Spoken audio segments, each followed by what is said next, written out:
memprogram kehamilan itu gizi harus seimbang antara karbohidrat, protein, dan juga lemak tuh mesti seimbang. Kamu mesti tahu bahwa kepuasan seksual itu bukan pada ukurannya, tapi sama dengan main bola, tergantung pada gocekannya, tergantung pada kemampuan kita memuaskan pasangan ya.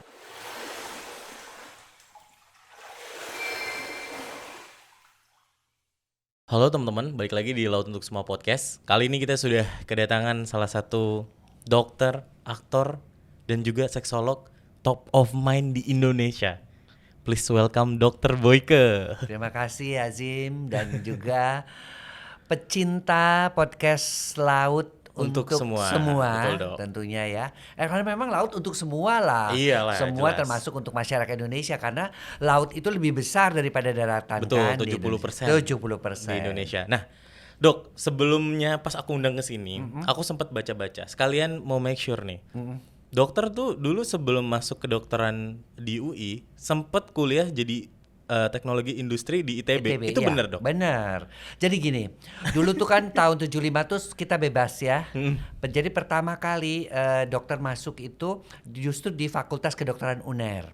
Baru 2 hari 3 hari di sana di Mapram ya udah dikata-katain dengan bahasa Jawa. Kan saya nggak bisa, bukan orang Jawa, jadi saya nggak ngerti lah. Kemudian dipanggil di ITB, saya balik lagi ke ITB. Nah di ITB kira-kira 1 bulan dan sudah mau masuk TPB, selesai Mapram dalam keadaan botak, tiba-tiba UI manggil lagi, saya diterima di UI. Jadi 3 kali dari ujung timur ke Jawa Barat akhirnya ke UI karena saya juga melihat bahwa orang tua saya kan bukan orang yang mampu ya, artinya dia tentara. Jadi saya pengen menghemat lah, adik saya masih 4 orang, jadi sekolahnya di UI aja. Padahal sebenarnya saya suka dengan ITB. Makanya sampai sekarang juga saya boleh bilang ya punya kecil-kecilan usaha gitu. Karena dulu tuh TI ya, TI di otak saya itu adalah mengajarkan bagaimana kita menjadi seorang businessman gitu. Salah satunya punya industri biarpun kecil. Ada manajemennya juga berarti di dalam situnya ya.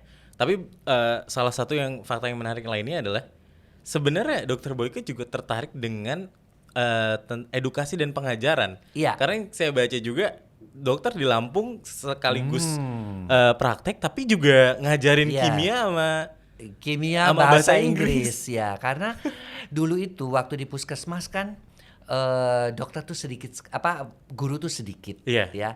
Yang nggak ada tuh selalu guru bahasa Inggris, guru-guru yang susah. Di pedalaman ya. Daripada saya setelah selesai puskesmas jam 12 jam 1 kan selesai ngelayanin pasien.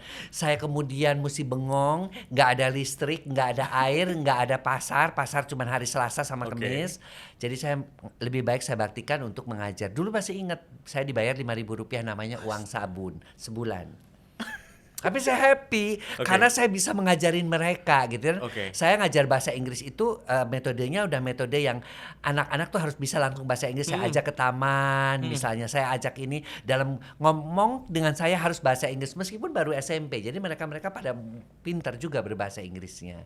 Gitu. Terus kenapa jadinya sekarang nih kayak sering banget di industri entertainment, terus kayak di acara-acara TV diundang di berbagi edukasi tentang seksolog ini gimana nih, Dok? Kok bisa gitu? Ya, jadi dulu ketika saya di puskesmas selalu yang hamil itu adalah murid-murid saya SMP yang cantik-cantik.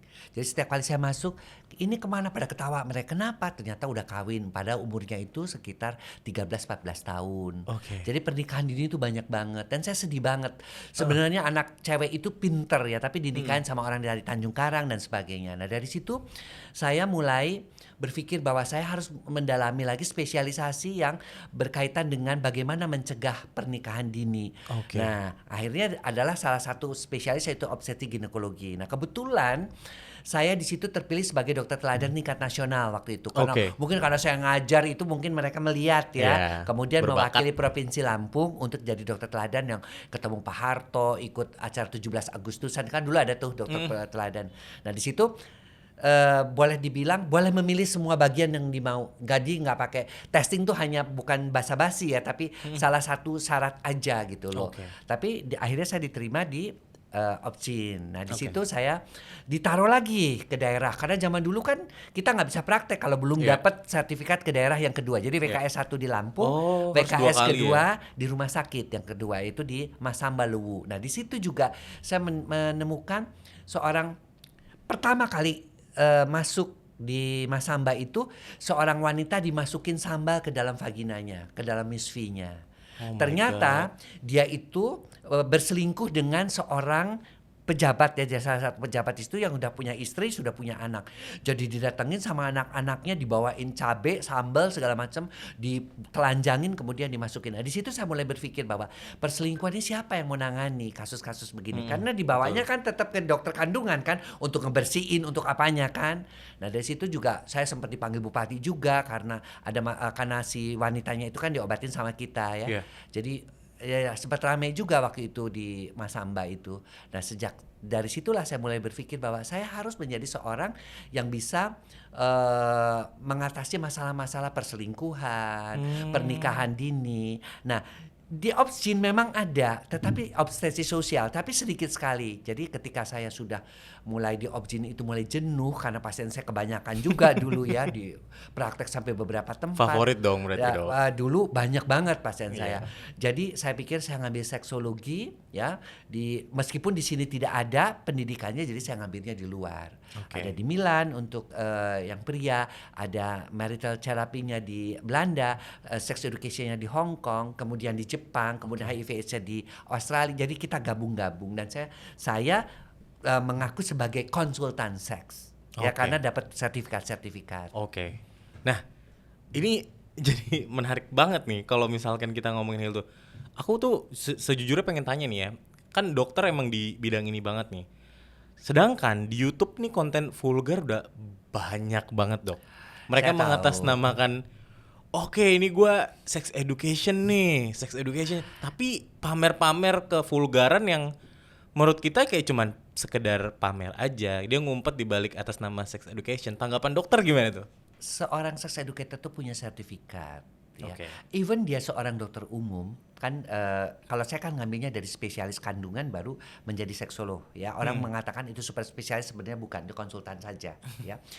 Nah itu harus ada. Jadi teman-teman saya itu ada yang psikolog, yang jadi seksolog, ada dokter kandungan, ada urolog, ada penyakit dalam, ada psikiater. Teman-teman saya yang mereka memang tertarik kepada bidang seks. Cuman kalau di Indonesia itu sedikit banget. Karena apa? Dulu ada naik L-tobing.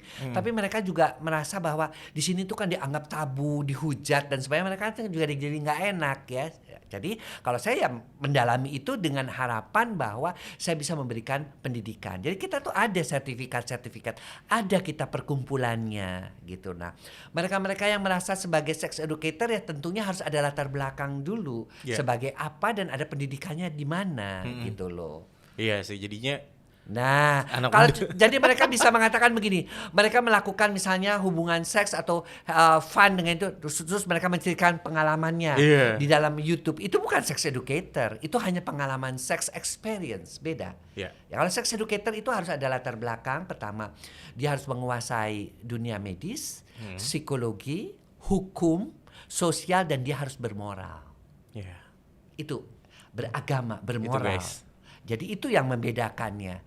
Kenapa? Nggak bisa dokter mengatakan, meskipun dokter belajar di luar negeri dan mengatakan bahwa seks itu merupakan hak asasi manusia, tapi ketika kembali ke Indonesia, kita sepakat bahwa sebagai seorang seksolog itu kita harus mengikuti budaya, norma, dan agama yang berasal kita, di mana kita berasal. Jadi nggak bisa kita menceritakan dengan ketawa-ketawa kita berhubungan seks dengan orang lain begini, nggak bisa. Kita ada nilai-nilai etika, kita punya nilai-nilai agama yang kita sampaikan. Meskipun profesor saya ya, Profesor Kohn itu ketika anaknya mau pergi camping, don't forget your condom, ke anaknya begitu kan. Kita kan nggak mungkin ke anak kita begitu ya. Dan saya bilang, saya Di Indonesia ini berbeda. Beda Kita culture punya ya? agama, beda culture. Nah, waktu itu juga Profesor Coleman mengatakan kita harus menerima dan mempopulerkan mengenai LGBT. Saya bilang, saya Malaysia beberapa ini kita menolak petisi itu karena kita punya culture Berbeda. sendiri, berbeda. Kita punya agama yang melarang. Oh, oke, oke. Dan mereka terbuka gitu loh dengan pendapat-pendapat. Perbedaan-perbedaan itu tidak masalah, tapi ada pendapat dari mereka itu. Dia mengatakan bahwa kamu tidak boleh mendiskriminasi orang-orang minoritas. Oh iya, dia seorang gay kayak, dia seorang lesbian kayak berobat kepada saya treatment dengan baik. Karena banyak juga mereka justru dimaki-maki sama dokternya, dimarah-marahin karena mereka itu seorang gay dan seperti itu ya, malah disinisin. Dan kita tidak boleh. Karena kita mendapatkan pendidikan mengenai masalah itu. Gitu. Oke. Nah, di dokter nih sebagai yang bidang medis, terus juga udah tadi sempat di-mention stunting. Di Laut Untuk Semua ini sebenarnya kita juga fokus gimana caranya kita bisa merevolusi protein sehingga semua yang rakyat-rakyat pedalaman, terutama yang nggak tahu ya ini untuk anaknya gimana nih untuk besarnya kayak mungkin kurang asupan. Nah, ini gimana dok? Saya sedih banget loh ya dengan stunting ini. Justru saya senang saya mengharapkan bahwa kelautan ini ya, Departemen Kelautan khususnya ini bisa membantu untuk mengatasi stunting. Karena ini akan menentukan generasi kita yang akan datang. Betul. Bayangkan di Indonesia itu ada beberapa tempat yang saya datangin untuk discuss stunting dengan bupati ya, dengan dokter-dokter obgyn di sana, dengan KB ya, PLKB dan sebagainya, itu sampai angkanya tuh mencapai hampir separuhnya. Gak usah jauh-jauh, Garut saja. Di Garut saja itu angkanya juga di atas 30% itu untuk stuntingnya.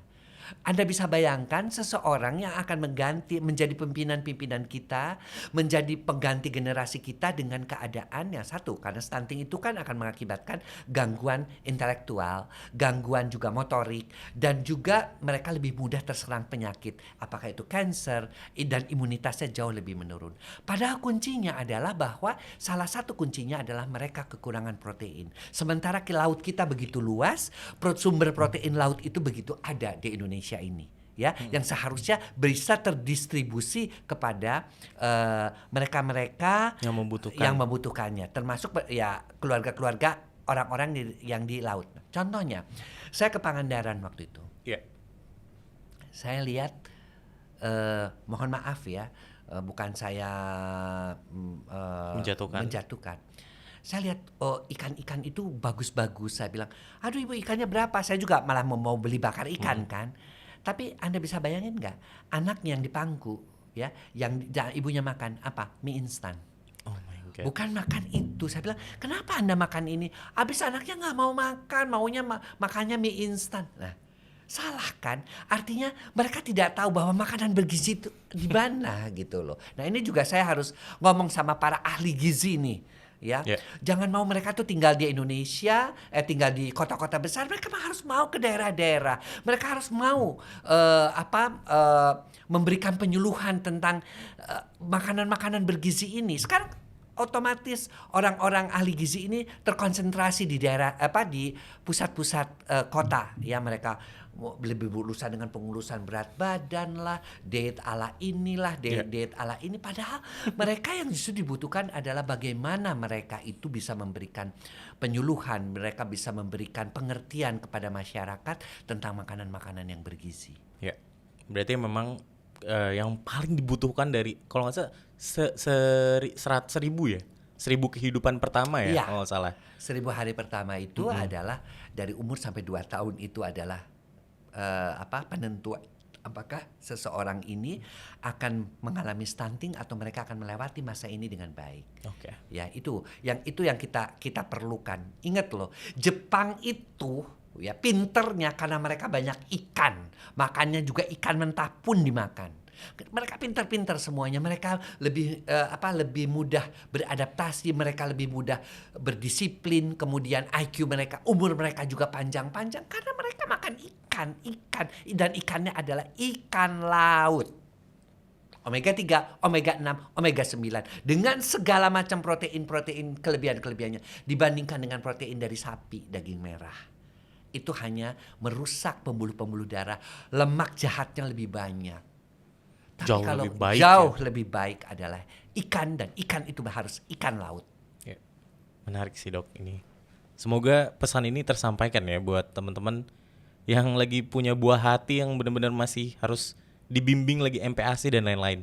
Nah, kalau udah dari dokter Boyke ke sini, ini nggak menarik kalau misalkan kita tidak ngomongin tentang seksolognya seks, ini. Ini kita udah menghimpun beberapa pertanyaan Oke. dari tim-tim Laut Untuk Semua ini. Jadi kan kadang kita tuh dari makanan ya, segala hal kayak tubuh kita sehat dan lain-lain, tadi stunting aja dari makanan. Nah, benar nggak sih dok kalau misalkan mungkin kita makan ada makanan laut yang khusus atau makanan-makanan yang lain yang bisa mendongkrak performa seksual? Itu benar ada nggak dok? Aduh, ada lah itu. Kita sudah terkenal itu di mana-mana di luar negeri. Kalau kita para seksolog itu ketemuan, Iya. makanya selalu oyster itu kerang. Iya, Dan iya. mereka mengetahui, kita sudah buktikan bahwa kerang itu memang mengandung zinc yang tinggi. Bukan hanya untuk seks ya, gairah seks, kemudian produksi hormon testosteron, prekursor untuk hormon testosteron, tapi juga dia bisa memperbaiki kualitas sperma seorang pria. Orang yang rajin makan kerang itu umumnya spermanya bisa meningkat sampai 35% Tuh. dari standar.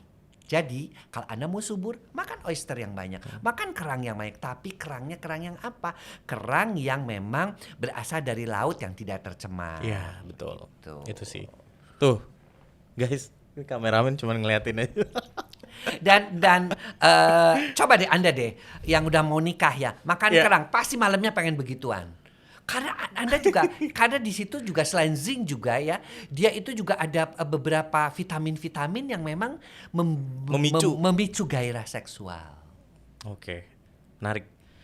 Lanjut nih dok, pertanyaan selanjutnya nih. Ini buat para orang tua yang baru. Kadang mungkin yang anaknya udah bisa ngomong, kemudian juga udah memasuki sekolah SD, itu bingung cara ngejelasin seks edukasi ke anak-anak. Ya itu memang saya kalau ngasih seminar itu 1,5 jam sendiri gitu untuk ngajarin itu. Tapi oke, di sini yang pertama adalah tidak ada pendidikan seks yang kelebihan. Jadi kalau Anda pun memberikan lebih daripada yang dibutuhkan anak-anak, is okay. Oke. Ya, pertama itu. Kedua, kaitkan pendidikan seks yang diberikan itu dengan nilai-nilai agama. Misalnya, kenapa kamu harus menutup aurat? Karena di dalam agama dianjurkan untuk menutup aurat. Kenapa anak laki-laki dan perempuan harus dipisah tidurnya? Karena Rasulullah juga mengajarkan begitu. Ya, selain anak-anak itu nanti bisa mandiri, karena sering untuk menghindarkan apa yang disebut dengan incest.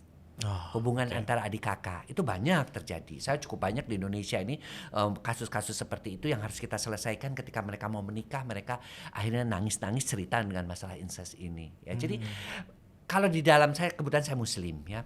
Sebagai seorang Muslim, saya banyak belajar ya bagaimana Rasulullah ya mengajarkan pendidikan seperti pisahkan tidur anakmu dengan orang tuanya. Karena apa? Ternyata dari hasil penelitian, anak-anak meskipun anak itu kecil melihat orang tuanya berhubungan seks itu memberikan trauma. Apalagi kalau ketika orang tua orgasme kan kadang-kadang juga menjerit atau mengerang. Nah, si anak itu menangkapnya bukan rasa enak yang ditangkap, rasa sakit. Dan anak itu jadi takut untuk melakukan hubungan seks menikah. Karena dia masih ingat zaman-zaman dulunya itu ibunya tuh sampai mengerang-erang, padahal mungkin mengerang keenakan, tapi ditangkap oleh anak kecil itu sebagai kesakitan. Satu. Ya. Kedua, beberapa penelitian juga menunjukkan bahwa anak-anak yang melihat, mengintip orang tuanya berhubungan seks, ada keinginan mereka lebih cepat puber dan mereka bisa menjadi anak-anak yang berlebih di dalam seksnya.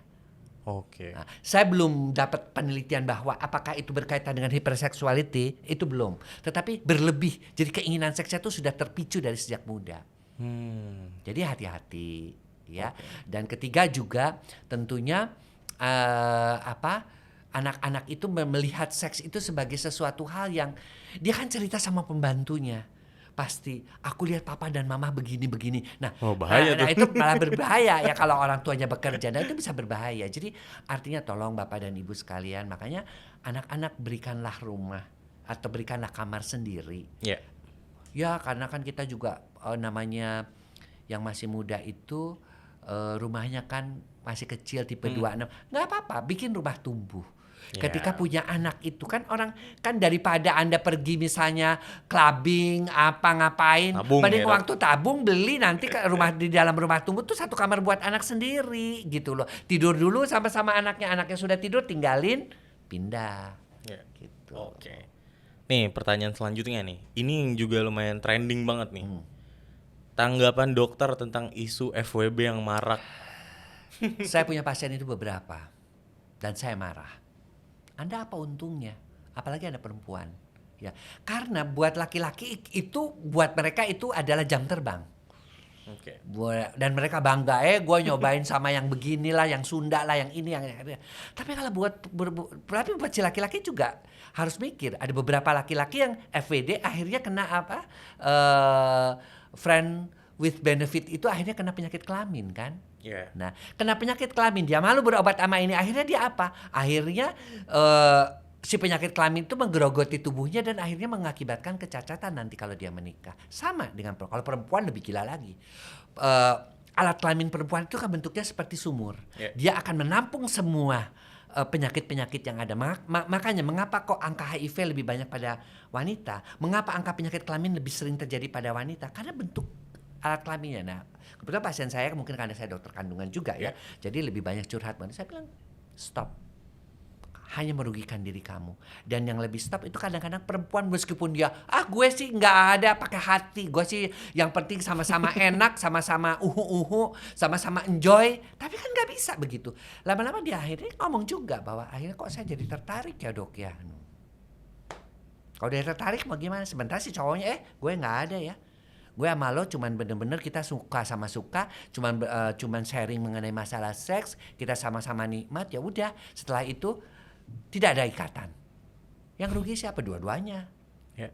Dua-duanya yang rugi. Yang cowok juga rugi, yang cewek juga sebenarnya rugi. Yang lebih banyak lagi yang cewek yang ruginya itu. Take note guys. Nih, ada lagi nih. Itu kan tadi dari FBW. Nah, tapi biasanya nih anak muda juga jadi bertanya kayak, ya terus gimana dok tips menjalin hubungan atau pacaran yang sehat? Gini ya, saya selalu mengatakan, mungkin saya kelihatan kuno, karena generasi saya mungkin generasi yang dulu. Sekarang sih kan generasi orang kawin hamil aja nggak malu. Dulu zaman saya orang hamil ditutupin, ya kan? Kalau sekarang sih cuma dibisikin aja biasa dok, force code duluan, uang muka duluan, udah kayak nggak nganggap malu gitu ya. Nah, apa sih tipsnya? Tipsnya kamu kalau saya nih dari saya Muslim, tapi tetap meskipun saya tidak di titik yang sangat ekstrim ya, nggak boleh berpandangan 3 kali dosa, bersentuhan bukan muhrim. Saya bukan tipe orang itu. Saya karena saya dokter, saya ketetapan saya di arah medis. Artinya begini, kamu tahu memang ada dari sisi agama, ada dari sisi medis. Kalau saya karena saya medis, dari sisi medis. Artinya kalau sekedar cuma pegangan tangan, ciuman is oke lah. Karena apa? Saya juga nggak mau. Kamu kan ketika pacaran kamu bisa tahu kan, kamu juga mesti pegang itu ketika dia ereksi apa enggak waktu sama kamu. Jangan-jangan dia impoten. Atau dia bisa saja kan sekarang banyak sekali pria-pria yang sebenarnya gay misalnya. Atau dia itu homoseksual, dia menikah hanya untuk menutupi itu. Makanya ketika kamu pacaran, kamu secara tidak langsung kamu sentuh bagian-bagian intimnya, oh dia ereksi berarti dia benar-benar dia laki, ya kan? Kan kita juga harus tahu zaman-zaman sekarang kan nggak bisa dong seperti itu. Bahkan saya sih ngajarin anak saya, kamu ajak tuh pacar kamu berenang, kamu lihat tuh di situ, normal nggak ukurannya, menonjol nggak? Ya kan kita kan juga mesti begitu dong. Saya sih ngajarin sama anak-anak saya boleh pacaran dari sejak SMP. Cuman saya selalu ingatkan, jangan yang satu itu. Itu hanya untuk suami kamu. Ya meskipun orang mungkin mengatakan Dokter Boyko watak Rabu Zina mendekati zina, sekarang mau apa? Dengan banyaknya kasus-kasus begitu ya.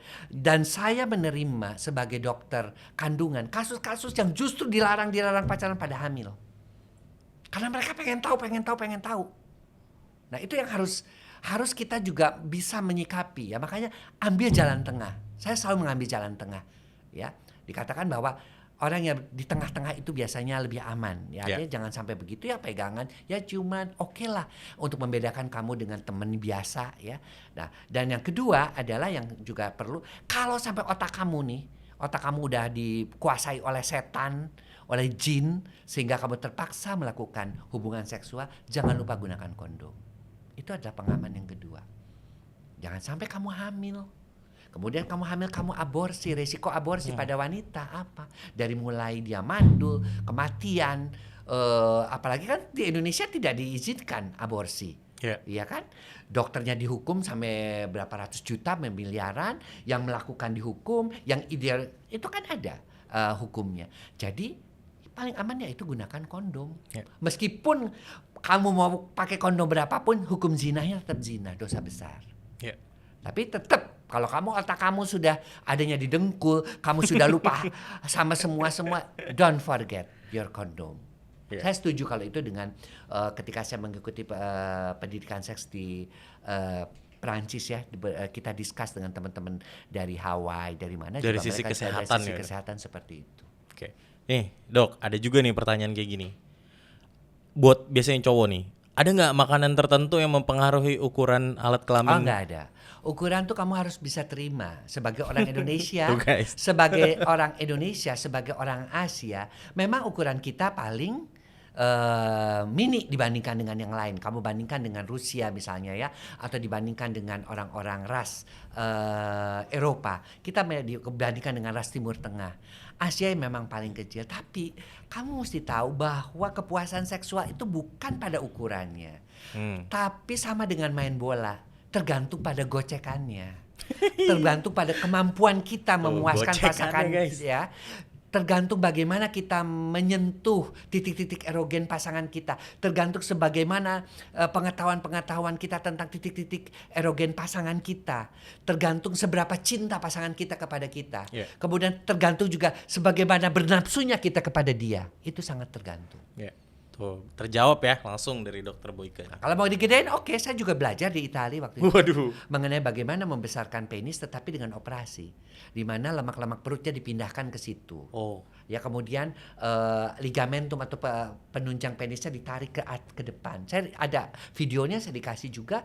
Cuman ada satu resikonya. Orang yang diperpanjang penis seperti itu mudah patah penisnya dan mudah mengalami gangguan. Saya tidak mau melakukannya di Indonesia. Ngeri. Ya. Jadi kita belajar memang. Saya belajar kalau di Thailand, saya belajar mengenai mengubah misalnya laki-laki menjadi perempuan, perempuan menjadi laki-laki penisnya. Kita belajar di sana. Dari medisnya memang ada. Dari medisnya ada. Tapi kan kita tidak bisa praktekkan itu semua. Kita juga mesti berpikir. Filter di Indonesia ini seperti apa. Kamu maupun kamu sudah menjadi perempuan di Indonesia, KTP kamu laki-laki tetap laki-laki. Gitu guys. Nih, buat yang udah nikah nih banyak juga nih yang numpang nanya nih ke tim dari Love Untuk Semua. Cara dan tips mempercepat kehamilan nih, Dok. Padahal udah nyoba berkali-kali. Ada makanan tertentu atau trik khusus nggak, Dok? Ya, pertama nih buat pasangan-pasangan yang baru menikah, pertama kamu sehat dulu berdua. Berhenti ngerokok, berhenti minuman keras, berhenti clubbing, berhenti begadang. Cowok nih. Karena sekarang zaman saya paling 10-15% yang sulit punya anak. Sekarang itu sudah nyampe 20-25%. Oh my God. Karena perubahan-perubahan pola hidup, makanan-makanan yang instan ya, makanan-makanan junk food ya. Sorry ya, dalam tanda kutip tuh kalau di luar negeri sebutnya makanan sampah. Mereka makan dan mereka nggak tahu ayamnya disuntik hormon estrogen, ayamnya itu digoreng dengan lemak minyak goreng yang trans yang berkali-kali. Nah itu semua mengakibatkan apa? Ketika itu yang prianya juga jadi gemuk karena estrogennya bertambah, testosteronnya tertekan karena pada kegemukan pada pria menekan testosteron, kesuburannya juga berkurang. Pada wanita juga demikian, ya mereka menjadi lebih cepat mature, lebih cepat mendapatkan pubertas, payudaranya cepat tumbuh, tetapi mereka juga terjadi gangguan-gangguan, termasuk diantaranya yang paling sering saya temukan sebagai dokter kandungan, PCO, Polycystic Ovarium Syndrome, di mana telurnya kecil-kecil nggak ada yang mateng, ya karena gangguan keseimbangan hormon tadi. Nah, jadi sehat dulu. Orang mau nikah itu sama dengan orang mau pertandingan, lari ataupun apa. Ada finishnya itu adalah melahirkan, ya. Jadi satu, sehat dua-duanya, mengubah berat badan tolong, yang gemuk kurusin, gampang ngukurnya, kurangin yang laki kurangi 100, yang perempuan kurangi 110 dari tinggi badan. Oke. Kenapa sih dok? Kan teman saya juga gemuk punya anak ya, tapi berapa persen? Sama, teman saya juga yang ngerokok juga bisa punya anak, bener. Tidak semua, tidak 100% perokok itu nggak punya anak. Dia termasuk yang beruntung, cuma 20% atau 25%. Tapi kamu yang termasuk yang 75%, saya bilang. Ya, jadi itu. Kemudian yang kedua, tentukan masa subur kamu. Oh iya. Ya, hari ke-11 sampai hari ke-17 dihitung dari haid pertama. 11 dari kamu hubungan seksnya, haid kamu misalnya tanggal 3, kamu hubungan seksnya 11, hari ke-11 itu tanggal 14, kemudian tanggal 16, tanggal 18. Itu 11 sampai ke-17 ya. Yang masa suburnya itu. Nah, setelah itu kita tidak tahu kan, kamu kan nggak tahu rahim kamu ke depan atau ke belakang kan. Jadi setelah kamu hubungan seks, ejakulasi, syukur-syukur si wanitanya tuh bisa orgasm. Orang-orang yang bisa orgasm si perempuannya, kemungkinan untuk hamilnya bertambah 30%. Karena ketika saat itu ovulasi juga bisa memungkinkan keluar pada masa subur. Lebih mudah terjadi ovulasi. 30% itu penelitian. Ya. Nah, karena kamu tidak tahu letak rahim kamu, maka diam dulu lah kamu 5 menit. Karena sekitar 60-70% rahim itu letaknya ke depan. Tapi 30% lagi letaknya ke belakang atau yang disebut retrofleksia. Makanya setelah 5 menit kamu diam, kamu nungging. Kirain itu mitos ya dok ya? Enggak, karena kita tidak tahu rahimnya. Kecuali dokter kandungan sudah menentukan ya, rahim kamu agak ke belakang nih, nanti hubungan seksnya pakai nungging, 5 menit nungging baru ke kamar mandi. Ya. Nah, di saat-saat masa subur tersebut, ya, dalam saat hubungan seks, laki-laki dan perempuan jangan pakai sakit, flu lah apa, sperma yang keluarnya juga jelek. Ngaruh ya kalau badan kita ya. Jadi usahakan di situ. Dan pada saat memprogram kehamilan itu gizi harus seimbang antara karbohidrat, protein, dan juga lemak tuh mesti seimbang. Jadi makanan laut harus yang banyak. Karena makanan laut terutama kerang itu akan meningkatkan zinc laki perempuan. Ya, toge misalnya kamu bikin toge goreng tapi pakai kerang. Oh, itu dua-duanya menyenangkan itu, ya. Beberapa saya bantu dengan misalnya madu, ya. Madu itu juga mengandung ada yang selain karbohidrat ada beberapa vitamin-vitamin yang bisa membantu menyuburkan juga. Wih, menarik banget sih. Gak susah sebenarnya. Sebenarnya gak susah ya. Kalau menjalankannya itu. Nurunin berat badan berapa lama ya dok ya. Kemudian juga saya juga mesti berhenti ngerokok. Kayaknya susah sih dok. Saya kan orang seniman. Udahlah. Segala macam. Ya sekarang kamu punya anak apa enggak? Nah, balik lagi itu ya. Mau enggak? Kalau nggak mau ya udah.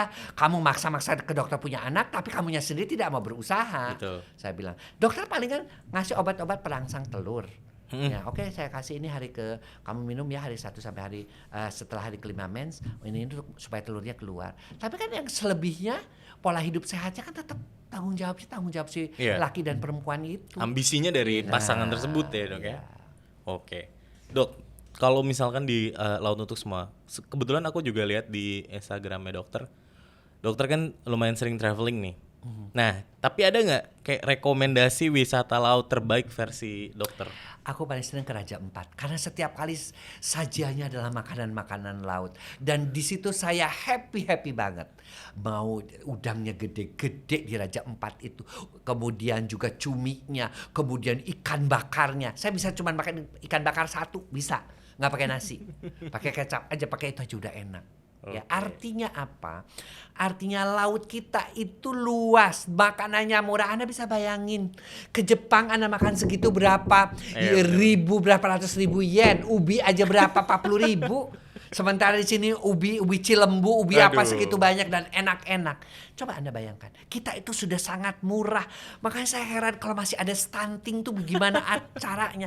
Hanya karena mereka tidak mengerti, dan mereka tidak mengerti karena zaman dulu, zaman dokter sampai mau ngajar sampai apa, dokter tuh dipaksa untuk ke puskesmas. Kalau enggak dapat izin praktek. Tapi sekarang kan lihat, puskesmas banyak yang kosong karena sekarang dokternya mengajukan peninjauan kembali ke MK bahwa itu diskriminasi, mengapa dokter harus mendapatkan itu kan sekarang kan hukumnya kan demikian, akhirnya kalah ya kan pemerintah. Akhirnya tapi kan akhirnya sedih juga. Kita tuh dulu dokter ngajarin, seperti saya dulu waktu di Palas, mengapa saya selain ngajar jadi guru, saya juga ngajari bagaimana menanam padi gogoranca, saya juga mengajarkan masyarakat bagaimana membuat telur asin, mengajarkan mereka bagaimana ber-KB dan sebagainya. Tuh kita tuh sudah menjadi bagian dari masyarakat dan dulu melakukan itu karena memang kewajiban. Dan setelah itu kita bisa sekolah lagi, spesialisasi, kita jalankan dengan senang hati gitu loh. Makanya bukan kita mengatakan dalam tanda kutip, dokter-dokter dulu itu pengalaman di lapangannya jauh lebih besar daripada dokter-dokter sekarang, ya kan? Karena ya mereka harus terjun langsung ke masyarakat. Kondisinya juga seperti itu. Terakhir nih dok, buat menutup nih, kita tidak terasa udah 30 menitan ngobrol. Pertanyaan terakhir biasanya nih semua kita tanyain. Harapan dokter untuk laut dan isinya mungkin di Indonesia apa dok? Cintai laut kita, jangan sampai diambil oleh kapal-kapal asing. Ya makanya saya seneng banget karena saya dulu juga waktu ke Asmat kemana kan naik kapal laut, dulu naik Banten. Melihat laut-laut itu saya kerja sosial karena saya suka traveling dan suka jalan ke Asmat kemana naik kapal laut, dan itu di Laut Arafuru juga sempat kita lihat ikan-ikan tuh begitu banyaknya ya, dan itu adalah kekayaan alam kita yang harus kita jaga dan kita harus juga sampai kepada rakyat kita. Jangan sampai rakyat itu menjual ikan tapi dia tidak bisa memakannya. Jadi juallah sebagian, makanlah sebagian. Maka anak-anak kita akan menjadi anak-anak yang cerdas dan stunting juga bisa teratasi. Karena salah satu kuncinya adalah makan laut. 1000 hari pertama, ibu hamil harus banyak makan ikan. Kemudian ketika sudah lahir, ketika dia sudah mendapatkan ASI eksklusif 6 bulan, kasih makanan laut, ikan-ikan di tim dan seterusnya supaya mereka itu juga otaknya berkembang sampai usia 5 tahun. Oke, itu sih MPASI ya dok ya? Yes. Oke, terima kasih Dokter Boyko, seneng banget nih kita udah ngobrolin banyak hal di sini. Semoga bermanfaat buat teman-teman yang nonton di podcast Laut Untuk Semua. Sekali lagi terima kasih banyak. Sama-sama. Sampai jumpa di episode selanjutnya Laut Untuk Semua. Dadah. Dadah.